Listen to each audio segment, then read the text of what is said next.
It's your girl Regina coming at you guys with another video. These are not new glasses. These are my brother's glasses. I don't know if his eyesight is as bad as mine, or mine aren't as bad as they say. This is I'm sorry, I'm just in a terrible mood.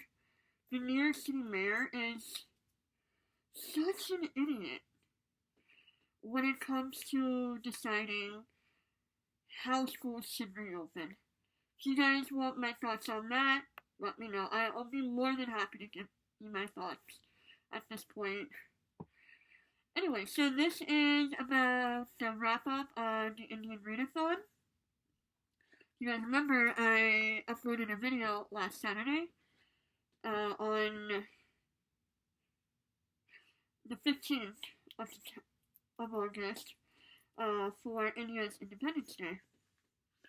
These are the books that I have managed, that I was going to read, and I'll give you the prompts. Actually, for the prompts, just go to the last video. So, book 1 was Erotic Stories of Punjabi Widows by Balli, Kaur, Jaswal. The second book was Aru Shah and the Song of Death by Roshani Chokshi. Third book was to read a book that takes place in India. So that was Balli by Khushwant Singh. Then the last book was When Dimple Met Rishi by Sandhya Mennon, and then read the group book. I elected not to read the group book, which was The Namesake by Jhumpa Lahiri. I've already read the book years ago, so I don't particularly want to do a reread right now. So, of the 4 books that I mentioned, I have only managed to read 2 of them. Erotic Stories by Punjabi Widows by Balli, Kaur, Jaswal, and When Dimple Met Rishi by Sandhya Mennon. I'm currently reading Aru Shah, so more on that later. When Dimple Met Rishi is about Dimple and her relationship with her family. In the Indian culture, at a certain point, their offsprings are married, you know, and Dimple is a senior going into college. No, she's a college and this is right before her freshman year, and she's more focused on being a computer engineer. No, engineering. And her mom and dad want her to get married. So her parents, without her knowing, decide to set her up with a boy named Rishi from a very good family. They were long-time family friends. Sorry. And so the story takes off from there. They get to know each other. Dimple is very anti-marriage. She's very anti-arranged marriage. You know, as many people of our age are, or not, whatever floats your boat. And I give this book, I think, 4 or 5 stars. Then the other book, Erotic Stories for Punjabi Widows. So, the book is not smut-filled, as you might think it would be. It's about a young girl named Nikki. She is a college dropout. She was pursuing law at one point, but decided that she didn't want to do it. So she moved out, which is a big fat no-no in Indian culture, especially for young girls. Sorry, my emails are just popping up. And she works in a bar. She's very cause driven. She cares a lot about women's rights, about education, and just equality. She's a feminist, right? One day, her sister tells her to put her marriage CV on the board, the notice board of one of the Sikh temples. She's Nikki says, okay, no problem. And on that notice board is a flyer for creative writing classes. To teach women. Nikki realizes that she loves literature, she loves writing, and so she decides to take up the offer.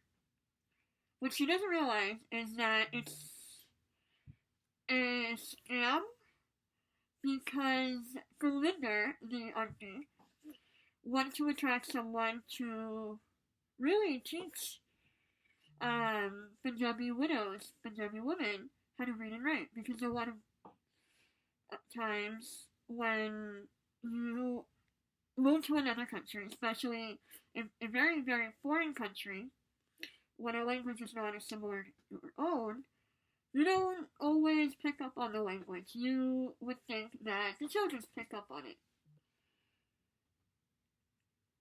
So that's one story. And then, on the other hand, Linda is also dealing with the death, or murder, shall we say, of her daughter, who would have been around the same age as Mickey.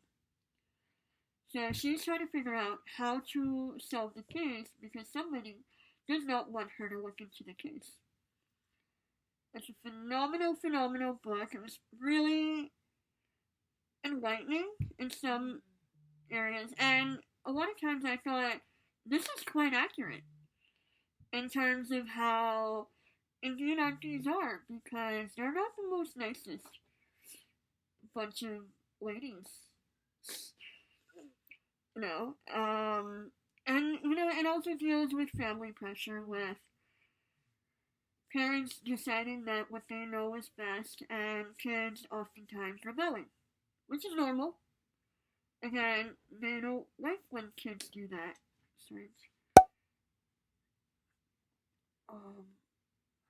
In the case of Aru Shah, it's a sequel to the first book, and in this one, Aru is being blamed for thievery. And if she does not resolve the matter in 10 days, then her memories will be wiped and she will no longer have her abundant powers. In this story, or in this trilogy, pentalogy, whatever, the children are the reincarnated souls of the Pandavas, the 5 brothers in Mahabharata, which is an Indian epic based on mythology. So far, it's pretty good. I am liking where the story is going so far, and it's basically a middle grade novel.